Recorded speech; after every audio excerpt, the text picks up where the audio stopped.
பிரசித்தி பெற்ற மதுரை மீனாட்சியம்மன் கோவில் சித்திரை திருவிழா திருத்தேரோட்டம் வெகு விமர்சையாக நடைபெற்றது.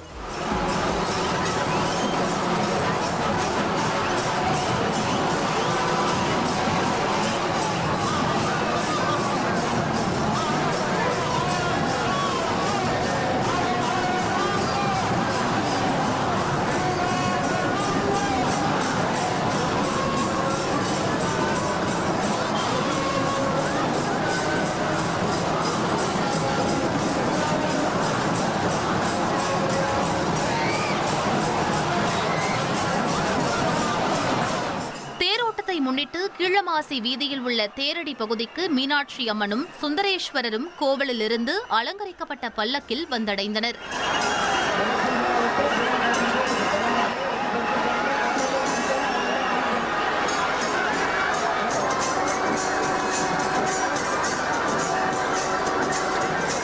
அலங்கரிக்கப்பட்ட பிரம்மாண்ட பெரிய தேரில் சுந்தரேஸ்வரர் பிரியாவிடை சமேதராக சிறப்பு அலங்காரத்திலும் மீனாட்சி அம்மன் சிறிய தேரில் சிறப்பு அலங்காரத்திலும் எழுந்தருளினர்.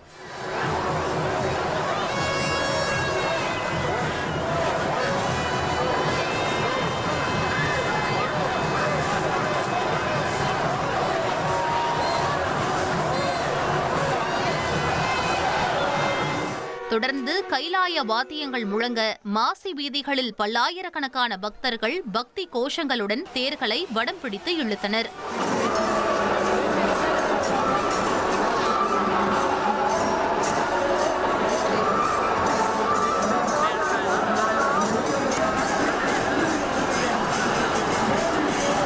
நான் இப்ப கல்யாணம் ஆகி 14 வருஷம் ஆச்சு. 14 வருஷம் பார்த்துக்கிட்டு தான் இருக்கேன். ஆனா இந்த டயத்துல பார்த்ததில்ல, காலையில பார்த்தது தான் முதல் முறை. சந்தோஷம். சூப்பரா இருக்கு. எப்படி சொல்றது, காலைல இவ்வளவு கூட்டம் இருக்குன்னு எதிர்பார்க்கவே இல்லை. சரியான கூட்டம், காலையில சரியான கூட்டம். அடுத்தடுத்து வரவங்க கொஞ்சம் கூட்டத்தெல்லாம் அனுசரிச்சு தள்ளாம ஃப்ரீயா பாத்துட்டு போங்க, அவ்வளவுதான், வேற ஒண்ணும் இல்ல. இன்னைக்கு தேர் வடையில இருக்கிற 4 மாசி வீதியிலயும் அம்மாவும் அப்பாவும் வருவாங்க. அது பாக்குறதுக்காக நாங்க வந்திருக்கோம். ரொம்ப ஹாப்பியா இருக்கு, ரொம்ப சந்தோஷமா இருக்கு, ரொம்ப பிளெஸிங்கா நாங்க ஃபீல் பண்றோம். இல்ல இத பாக்குறது இப்ப எவ்வளவு வருஷமா பாத்துக்கிட்டு இருக்கீங்க? நான் எனக்கு மேரேஜ் ஆகி 25 வருஷம் ஆச்சு. நான் 25 வருஷமா இத பாத்துட்டு தான் இருக்கேன். என் ஃப்ரெண்ட்ஸ் இவங்க 2 பேரும் வருஷம் எப்பயுமே வந்துருவோம். எவ்வளவு கூட்டமா இருந்தாலும் வந்து பாத்துருவோம். நாங்க கூட்டமா இருக்குன்னு பயந்து வரதில்லை. ஆனா என் ஃப்ரெண்ட்ஸ் இருக்கனாலதான் இந்த வருஷம் தேர் பார்க்க, இனி வருஷமெல்லாம் வருவோம். இந்த 2வது வருஷம் நான் தேர் பாக்குறேன். 15 வருஷமா பாத்துட்டு இருக்கோம் தேர். எப்பயும் ஒரு 11:30 அந்த மாதிரி தான் பாத்துட்டு இருப்போம். இப்போ சீக்கிரமா பாத்துருக்கோம். நல்லா இருக்கு, நல்லா வைபா, சூப்பரா இருந்துச்சு. தேரோட்டத்தை ஒட்டி மதுரை மாநகர காவல்துறை சார்பில் 2000த்திற்கும் மேற்பட்ட போலீசார் பலத்த பாதுகாப்பு பணியில் ஈடுபட்டனர்.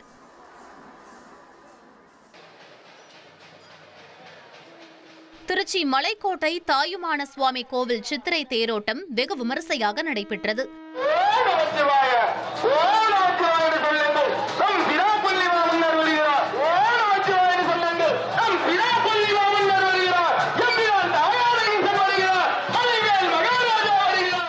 மலைக்கோட்டை தாயுமான சுவாமி அலங்கரிக்கப்பட்ட பெரிய தேரில் அம்பாளுடன் எழுந்தருளி பக்தர்களுக்கு அருள் பாலித்தார்.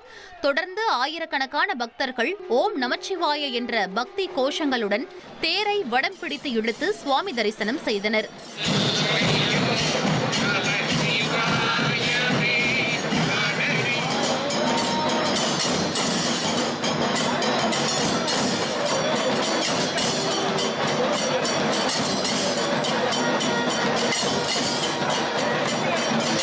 தேரோட்டத்தை ஒட்டி திருச்சி மாநகர காவல்துறை சார்பில் 100க்கும் மேற்பட்ட போலீசார் பாதுகாப்பு பணியில் ஈடுபட்டனர்.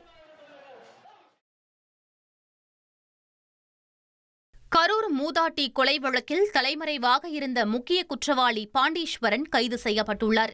கரூர் மாவட்டத்தில் கடந்த 26ஆம் தேதி 79 வயதான மூதாட்டி தாயாரம்மாள் கொலை செய்யப்பட்டு அவரது தங்க நகைகள் மற்றும் செல்போன் கொள்ளையடிக்கப்பட்டிருந்தது. இந்த வழக்கில் ஏற்கனவே 2 கைது செய்யப்பட்ட நிலையில் கேரளாவிலிருந்து சென்னை வந்த ரயிலில் பதுங்கி வந்த பாண்டீஸ்வரனை சென்ட்ரல் ரயில்வே போலீசார் கைது செய்து கரூர் போலீசாரிடம் ஒப்படைத்தனர்.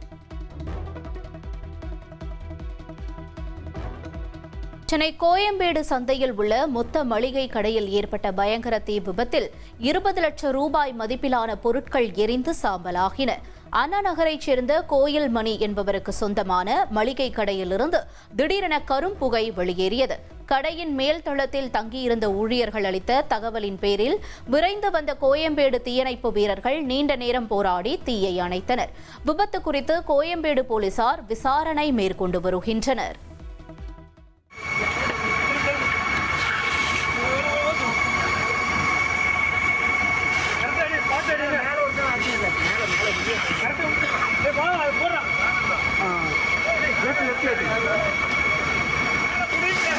மேல மேல மேல படி மேல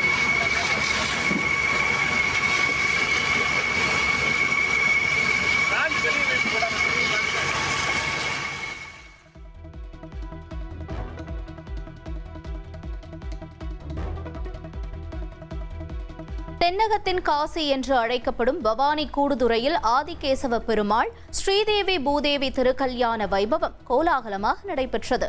சித்திரை திருவிழாவின் முக்கிய நிகழ்வான இந்த திருமண வைபவத்தில் பக்தர்கள் சீர்வரிசைகளை ஊர்வலமாக எடுத்து வர வேத மந்திரங்கள் முழங்க திருமாங்கல்யம் அணிவிக்கப்பட்டது. இதனைத் தொடர்ந்து அலங்கரிக்கப்பட்ட திருத்தேரில் பெருமாள் எழுந்தருளி பவானி நகரின் முக்கிய வீதிகள் வழியாக பவனி வந்து பக்தர்களுக்கு அருள் பாலித்தார்.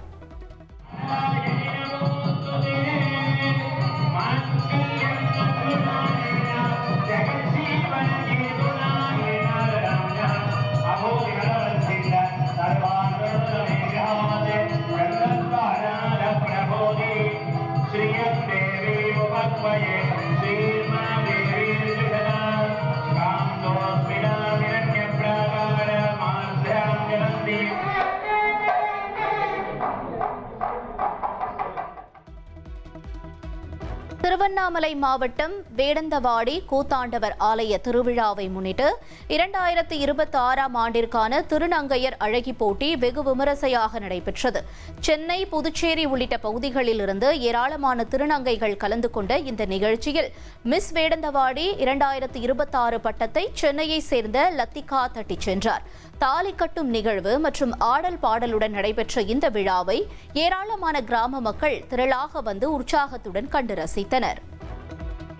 கன்னியாகுமரி மாவட்டம் நாகர்கோவில் டவுன் ரயில் நிலையத்தில் கட்டண பார்க்கிங்கில் நிறுத்தி வைக்கப்பட்டிருந்த வங்கி மேலாளரின் இருசக்கர வாகனத்தை மர்ம நபர் திருடி சென்ற சம்பவம் அதிர்ச்சியை ஏற்படுத்தியுள்ளது.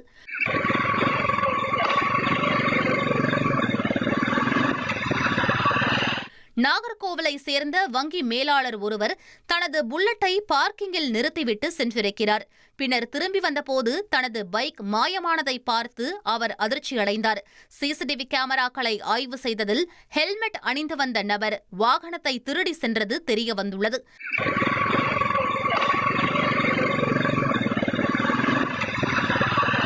இதுகுறித்து அவர் அளித்த புகாரின் பேரில் போலீசார் வழக்கு பதிவு செய்து விசாரணை மேற்கொண்டு வருகின்றனர்.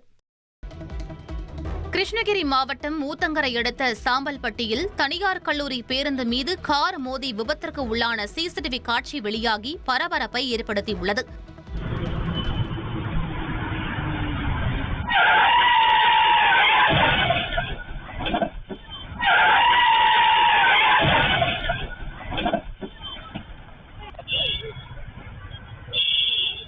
சாம்பல்பட்டியிலிருந்து கல்லூரிக்குள் நுழைய முயற்சித்த பேருந்து மீது ஊத்தங்கரையிலிருந்து பெங்களூரை நோக்கி அதிவேகமாக சென்ற கார் மோதி விபத்திற்கு உள்ளானது.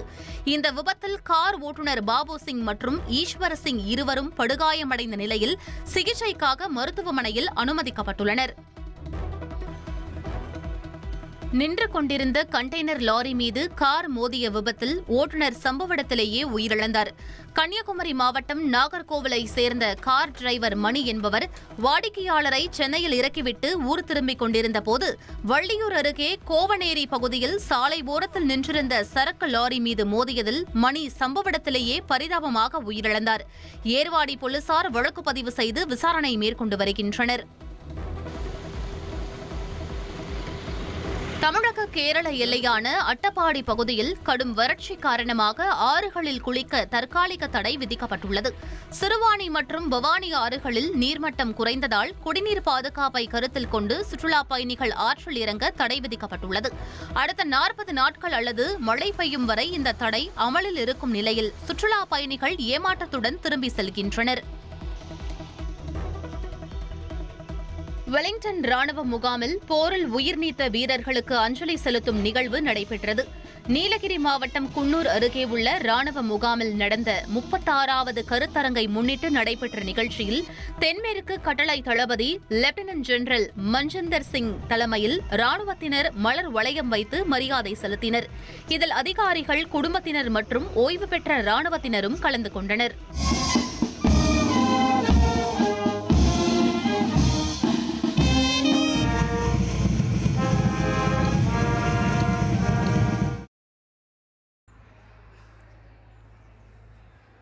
தென் திருப்பேரை மகர நெடுங்குழைக்காதர் கோவில் கும்பாபிஷேகம் விமர்சையாக நடைபெற்றது.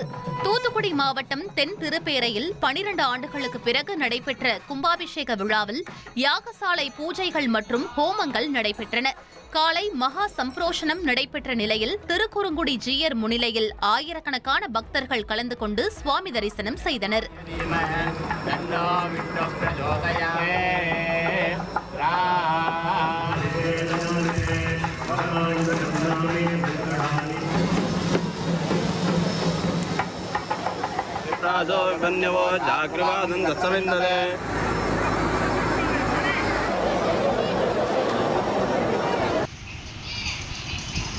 ஸ்ரீரங்கம் ரங்கநாதர் கோவிலில் இந்த மாதம் உண்டியல் காணிக்கை மூலம் சுமார் 70 லட்சம் ரூபாய் வருவாய் கிடைத்துள்ளது.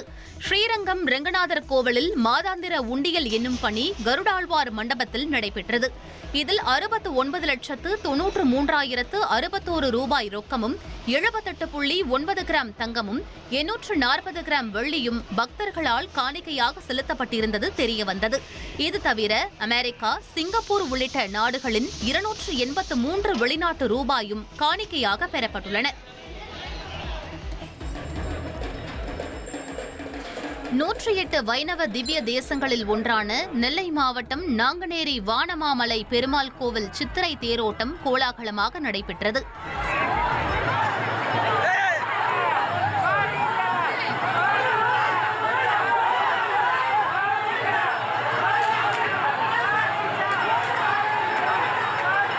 பிரம்மோற்சவ விழாவின் 9ஆம் நாளில் சுவாமி மற்றும் தாயார் அலங்கரிக்கப்பட்ட திருத்தேரில் எழுந்தருளினர். வானமாமலை மடத்தின் களியன்ஜீயர் சுவாமிகள் தேரை வடம் பிடித்து தொடங்கி வைக்க கோவிந்தா கோபாலா என்ற பக்தி கோஷங்களுடன் ஆயிரக்கணக்கான பக்தர்கள் தேரை இழுத்து சென்றனர். 4 ரத வீதிகளில் பவனி வந்த தேரோட்டத்தில் நாங்குநேரி மற்றும் அதன் சுற்றுவட்டார பகுதிகளைச் சேர்ந்த பக்தர்கள் திரளாக கலந்து கொண்டு சுவாமி தரிசனம் செய்தனர்.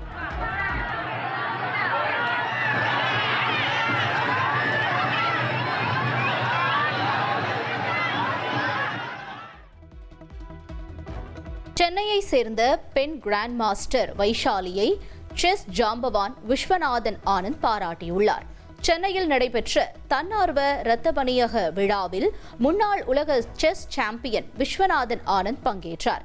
இதில் பேசிய அவர், ஃபிடே கேண்டிடேட் தொடரின் மகளிர் பிரிவில் தமிழகத்தைச் சேர்ந்த வைஷாலி சாம்பியன் பட்டம் வென்றது மிகுந்த மகிழ்ச்சி அளிப்பதாக பாராட்டினார். திருச்சி நாமக்கல் சாலையில் முசிறி அருகே காரும் லாரியும் மோதிக்கொண்ட விபத்தில் மூதாட்டி உயிரிழந்தது சோகத்தை ஏற்படுத்தியுள்ளது. பெங்களூருவைச் சேர்ந்த மூதாட்டி ராதிகா உயிரிழந்த நிலையில் படுகாயமடைந்த கார் ஓட்டுநர் மற்றும் மூதாட்டியின் கணவர் கணேசன் ஆகியோர் மருத்துவமனையில் அனுமதிக்கப்பட்டுள்ளனர். இந்த விபத்து குறித்து போலீசார் விசாரணை மேற்கொண்டு வருகின்றனர். சென்னை திருவொற்றியூரில் தனியாக நடந்து சென்ற கல்லூரி மாணவியிடம் பாலியல் அத்துமீறலில் ஈடுபட்ட தனியார் பள்ளி இசை ஆசிரியர் கைது செய்யப்பட்டுள்ளார். திருவொற்றியூர் பகுதியைச் சேர்ந்த கல்லூரி மாணவி ஒருவர் இரவு நேரத்தில் மருந்து வாங்குவதற்காக தனியாக நடந்து சென்றுள்ளார். அப்போது இருசக்கர வாகனத்தில் வந்த நபர் மாணவியிடம் பாலியல் அத்துமீறலில் ஈடுபட்டுவிட்டு தப்பியோடினார். இதுகுறித்த புகாரின் பேரில் தீவிர விசாரணை நடத்திய போலீசார் அத்துமீறலில் ஈடுபட்டது அதே பகுதியைச் சேர்ந்த பீட்டர் என்பதும் அவர் பிரபல தனியார் பள்ளியில் இசை ஆசிரியராக பணியாற்றி வருவதும் தெரிய வந்தது.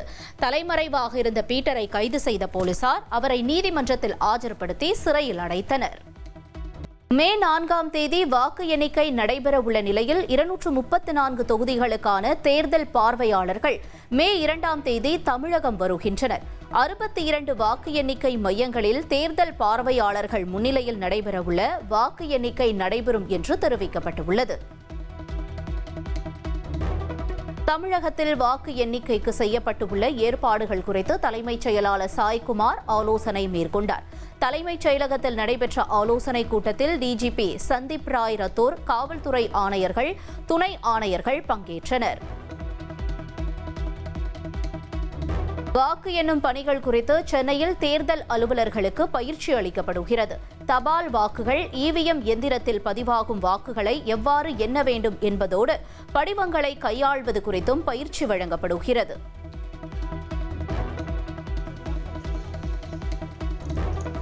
மேற்குவங்க சட்டப்பேரவை தேர்தலின் 2ஆம் கட்ட வாக்குப்பதிவு விறுவிறுப்பாக நடைபெறும் நிலையில் சாப்ரா, சாந்திப்பூர், நிம்தலா, பாங்கர் உள்ளிட்ட சில இடங்களில் மோதல் மற்றும் வன்முறை சம்பவங்கள் அரங்கேறி பரபரப்பை ஏற்படுத்தியுள்ளன. வாக்குப்பதிவுக்கு இடையூறு ஏற்படுத்தியவர்களை காவல்துறையினர் அப்புறப்படுத்தினர். மேலும் பாலி பகுதியில் மின்னணு வாக்குப்பதிவு இயந்திர கோளாறு காரணமாக ஏற்பட்ட மோதலில் 2 துணை ராணுவ படையினர் கைது செய்துள்ளனர். மேற்குவங்க 2ஆம் கட்ட தேர்தலில் மதியம் 1 மணி வரை 61.11% வாக்குகள் பதிவாகியுள்ளது.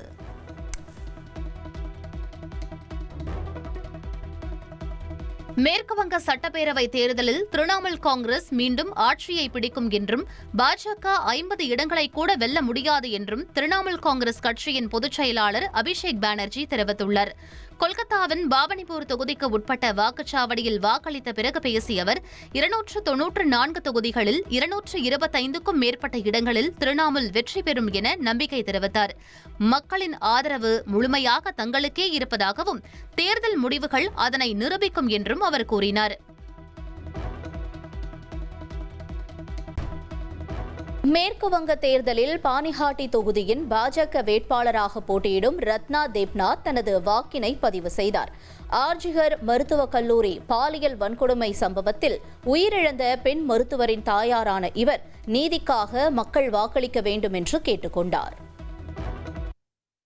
சட்டமன்ற தேர்தல் வாக்கு எண்ணிக்கை மே 4ஆம் தேதி நடைபெறவுள்ள நிலையில் அதிகாரிகளுக்கும் காவலர்களுக்கும் தமிழக டிஜிபி முக்கிய உத்தரவு பிறப்பித்துள்ளார். அதன்படி மே 2ஆம் தேதி முதல் மறு உத்தரவு வரும் வரை அதிகாரிகள் முதல் காவலர்கள் வரை யாரும் விடுப்பு எடுக்கக்கூடாது என தெரிவிக்கப்பட்டுள்ளது. மேலும் தற்போது விடுப்பில் உள்ள காவலர்களும் மே 2ஆம் தேதி முதல் விடுப்பை நீட்டிக்கக்கூடாது எனவும் தெரிவிக்கப்பட்டுள்ளது. மகப்பேறு விடுப்பு, குழந்தை பராமரிப்பு விடுப்பு, கல்வி விடுப்பு மற்றும் முறையான காரணங்களுக்காக பெறப்பட்ட மருத்துவ விடுப்பு ஆகியவற்றில் இருப்பவர்களுக்கு மட்டும் இதிலிருந்து விலக்கு அளிக்கப்படுவதாகவும் குறிப்பிடப்பட்டுள்ளது. மேலும் களப்பிரிவுகள் மற்றும் சிறப்பு பிரிவுகளில் பணிபுரியும் அனைத்து அதிகாரிகள் மற்றும் காவலர்களுக்கும் இந்த அறிவுறுத்தல் பொருந்தும் எனவும் தெரிவிக்கப்பட்டுள்ளது.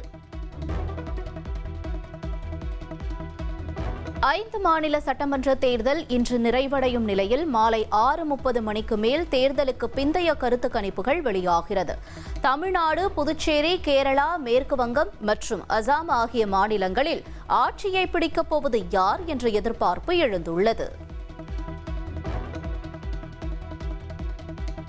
உத்தரப்பிரதேசத்தில் உள்ள தமது சொந்த தொகுதியான வாரணாசிக்கு சென்றுள்ள பிரதமர் மோடி காசி விஸ்வநாதர் ஆலயத்தில் சிறப்பு வழிபாடு நடத்தினார்.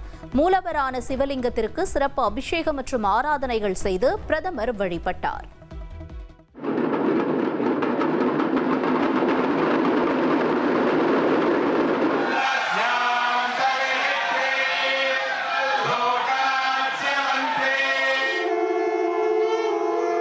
नभूतो तैघवे नमः बाहुभ्यामुदते नमः जामिकुं गिरिशं तहस्ते बिभरतवे शिवाङ्गदेतां कुर्माहि.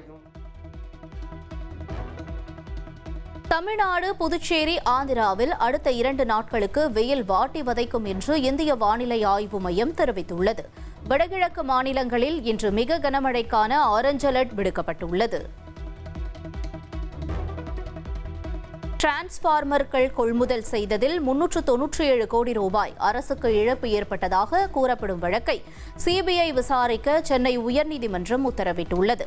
லஞ்ச ஒழிப்புத்துறை 2 வாரங்களில் ஆவணங்களை ஒப்படைக்க உத்தரவிட்டுள்ள நீதிமன்றம் தமிழக அரசு விசாரணைக்கு ஒத்துழைக்கவும் அறிவுறுத்தியுள்ளது. தமிழகத்தில் +2 பொதுத் தேர்வு விடைத்தாள் திருத்தும் பணிகள் நிறைவடைந்து இறுதி முடிவுகள் தயாரிக்கும் பணிகள் தீவிரமாக நடைபெற்று வருகிறது. கடந்த மார்ச் மாதம் நடைபெற்ற தேர்வில் 8 லட்சம் மாணவர்கள் தேர்வு எழுதிய நிலையில் 86 மையங்களில் நடைபெற்ற விடைத்தாள் திருத்தும் பணிகள் கடந்த வாரம் நிறைவடைந்தன. தற்போது மாநில அளவிலான புள்ளி விவரங்கள் தயாரிக்கும் பணிகள் நடைபெற்று வரும் நிலையில் முடிவுகள் முன்கூட்டியே வெளியாகுமா என்ற எதிர்பார்ப்பு எழுந்துள்ளது. எனினும் தேர்வுத்துறை தரப்பில் ஏற்கனவே அறிவித்தபடி மே 8ஆம் தேதி தேர்வு முடிவுகள் வெளியாகும் என தெரிவிக்கப்பட்டுள்ளது. கோடை வெயில் வாட்டி வதைப்பதால் மதியம் 12 முதல் மாலை 4 மணி வரை நெடுஞ்சாலை பணிகளை மேற்கொள்ள தடை விதித்து தேசிய நெடுஞ்சாலை ஆணையம் உத்தரவிட்டுள்ளது. தொழிலாளர்களுக்கு போதுமான குடிநீர் வசதி மற்றும் நிழற்குடைகள் அமைப்பதை ஒப்பந்ததாரர்கள் உறுதி செய்யவும் அறிவுறுத்தப்பட்டுள்ளது. வெறுப்பு பேச்சுகளை தடுக்க போதுமான சட்டங்கள் இருப்பதால் மேலும் சில உத்தரவுகளை பிறப்பிக்க முடியாது என்று உச்சநீதிமன்றம் தீர்ப்பளித்துள்ளது. சமூக மாற்றத்திற்கு ஏற்றபடி வெறுப்பு பேச்சுகளை தடுக்க உரிய சட்டப்பிரிவுகளை மத்திய அரசு கொண்டு வரலாம் என்றும் நீதிமன்றம் தெரிவித்துள்ளது. ரசாயனம் கலந்த மாம்பழங்களை விற்பனை செய்தால் 5000 ரூபாய் அபராதம் விதிக்கப்படும் என்று தமிழக உணவு பாதுகாப்புத்துறை எச்சரித்துள்ளது. செயற்கை முறையில் மாம்பழங்கள் பழுக்க வைக்கப்படுகிறதா என்று அதிகாரிகள் ஆய்வு மேற்கொள்ளவும் உத்தரவிடப்பட்டுள்ளது. சென்னை மாநகராட்சியில் நிலவும் சமையல் சிலிண்டர் தட்டுப்பாடு காரணமாக அம்மா உணவகங்களில் இட்லி, சப்பாத்தி மற்றும் சாம்பார் சாதம் விற்பனை தற்காலிகமாக நிறுத்தப்பட்டுள்ளது. அம்மா உணவகங்களுக்கு நாள்தோறும் 300க்கும் மேற்பட்ட கேஸ் சிலிண்டர்கள் விநியோகிக்கப்படும் நிலையில் தற்போது 150 சிலிண்டர்கள் மட்டுமே விநியோகம் செய்யப்பட்டு வருவதாக தெரிவிக்கப்பட்டுள்ளது. இதனால் அம்மா உணவகத்தில் வழக்கமாக கொடுக்கப்படும் உணவு வகைகள் குறைக்கப்பட்டு தற்போது காலையில் பொங்கல், மதியம் தயிர் சாதம், இரவு தக்காளி சாதம் உள்ளிட்ட கலவை சாதங்கள் மட்டுமே விற்பனை செய்யப்படுகின்றன. சிலிண்டர் தட்டுப்பாடு சீரானதும் அனைத்து உணவு வகைகளும் விற்பனை செய்யப்படும் என தெரிவிக்கப்பட்டுள்ளது. சென்னையில் ஆபரண தங்கத்தின் விலை சவரனுக்கு 1200 ரூபாய் குறைந்துள்ளது. 1 கிராம் 13,950 ரூபாய்க்கும் 1 சவரன் தங்கம் 1,11,600 ரூபாய்க்கும் விற்பனை செய்யப்படுகிறது.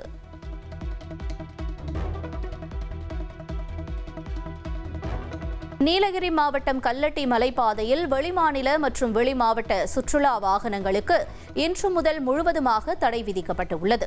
விபத்துகளை தவிர்த்து சுற்றுச்சூழலை பாதுகாக்க இந்த நடவடிக்கை எடுக்கப்பட்டுள்ளதாக மாவட்ட நிர்வாகம் தெரிவித்துள்ளது.